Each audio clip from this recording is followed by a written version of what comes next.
विद्यार्थी मित्रांनो, पाठ 13वा पाड्यावरचा चहा आपण अभ्यासत होतो. त्यातल्या दुसऱ्या भागामध्ये आपण पाहिलं की लेखिका त्या कोपट्यापर्यंत जातात. तिथं सगळे मुलं पोचतात आणि मुलांना घरातील मोठ्या माणसांना बोलवण्यासाठी ते पाठवलेलं आहे. इथपर्यंत आपण दुसऱ्या भागात पाहिलं. पुढे बराच वेळ गेला तरी कोणी येण्याचे चिन्ह दिसेना. त्या भयान जागेत एक एक क्षण आम्हाला तासासारखा भासू लागला. ती मुले जी गेली ती कुठे गेली, कोणाला बोलावून आणणार की तशीच कुठेतरी निघून जाणार, काहीच समजेना. मध्येच उठावे, पुन्हा बसावे, पुन्हा उठावे असे करत आम्ही तिथेच घुटमळत राहिलो. चहाची तल्लफ जाणवू लागली. दुसरे काहीच करण्यासारखे नसल्यामुळे भूक व तहान तीव्रतेने भासू लागली.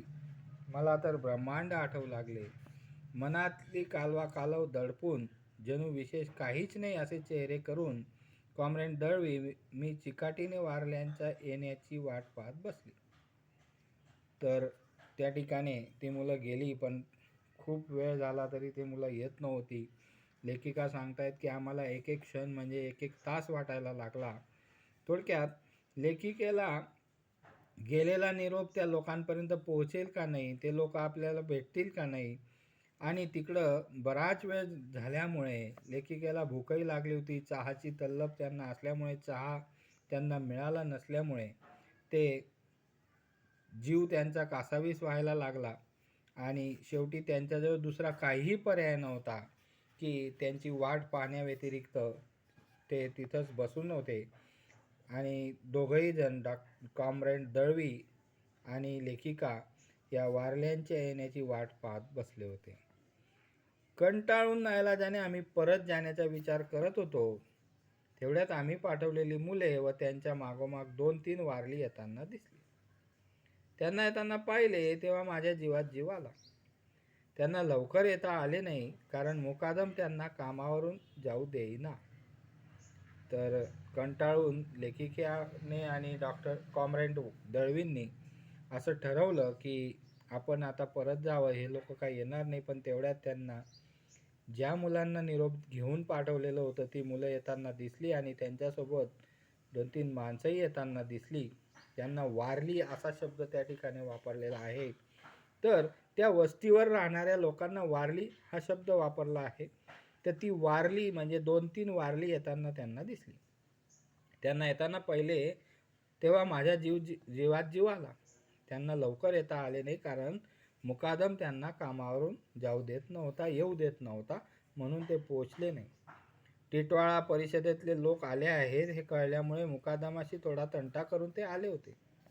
आता अगोदर लेखिकेची त्यांची भेट झालेली असल्यामुळे तिथले लोक आपल्याला भेटण्यासाठी आपल्या पाड्यावर आलेले आहेत हे त्यांनी मुकादमला सांगितलं. त्यांच्या मुकदम ज्याला आपण म्हणतो, त्यांचा मुख्य ज्यांच्या हाताखाली ते काम करतात अशा व्यक्तीला त्यांनी सांगितलं की बाबा रे, आमच्या घरी लोक आले आहेत, आम्हाला जाऊ दे. पण तो काही सोडेना. शेवटी त्याच्याशी थोडासा तंटा केला, भांडण केलं आणि सांगितलं की आम्हाला जाणं गरजेचं आहे. आणि शेवटी ते तिथं आलेले आहे.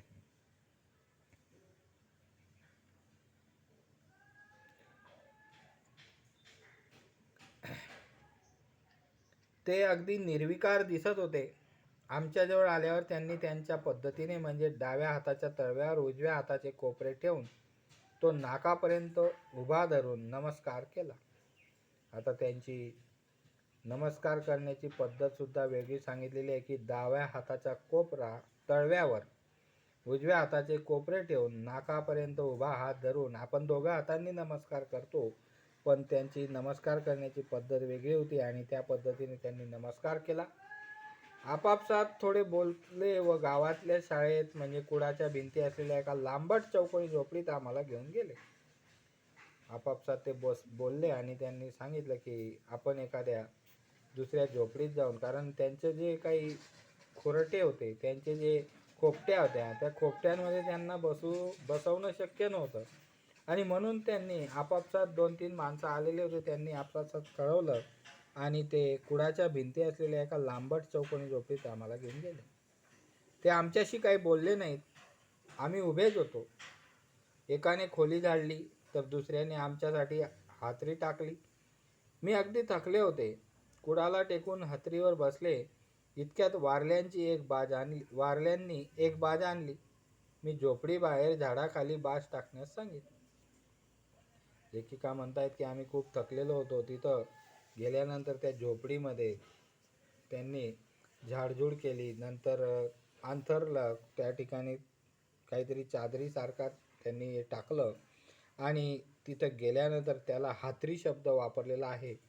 ती हातरी टाकल्यानंतर तिथं ते बसलेले आहेत लेखिका आणि कॉम्रेड दळवी. पण थोड्या वेळाने कोणीतरी बाज म्हणजे खाट आणली आणि ती झोपडीबाहेर झाडाखाली टाकण्यासाठी लेखिकांनी त्यांना सांगितलं. गावातील निदान प्रमुख मंडळींना बोलावून आणण्यास सांगितले. पण हे वारली लवकर जमणे शक्य नव्हते. त्या लोकांना सांगितलं की तुमच्या 10-12 झोपड्या 10-15 खोपट्या आहेत. त्या खोपट्यांमध्ये तुमच्यामध्ये कोण प्रमुख वगैरे आहे त्यांना तुम्ही बोलावून आणा. पण त्या ठिकाणी या लोकांना यायला एवढा उशीर झाला तर ते लोक कसे येतील, हा विचार लेखिका करतायत.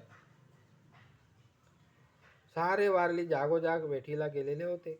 त्यांना वर्दी पोचून जमा होईपर्यंत दुपार उलटून जाईल असा अंदाज होता. जे 10-15 जण जमले होते ते हळूहळू कुडापाशी ओळीने बसले. मंडळी जमेपर्यंत काम होणार नाही हे त्यांना माहीत होते. आमच्याशी काय बोलावे ते त्यांना सुचेना. सारे जण जमेपर्यंत वेळ कसा घालवावा हा आमच्या पुढेही प्रश्न होताच. तर लेखिका सांगतायत की जे काही बाकीचे लोक होते त्यांना बोलवण्यासाठी पाठवलं तर त्यांच्यापर्यंत निरोप देणं आणि ते तिथून कामावरून परत येणं, कारण प्रत्येकजण वेगवेगळ्या ठिकाणी कामाला गेलेलं होतं आणि तिथून तो परत येणं म्हणजे दुपार होणार होती. आणि हे लोक बाहेरगावाहून आल्यामुळे, तालुक्याच्या ठिकाणाहून आल्यामुळे त्यांच्याशी काय बोलावं, काय गप्पा माराव्यात असा त्यांना प्रश्न पडलेला होता. त्यांना काही सुचत नव्हतं.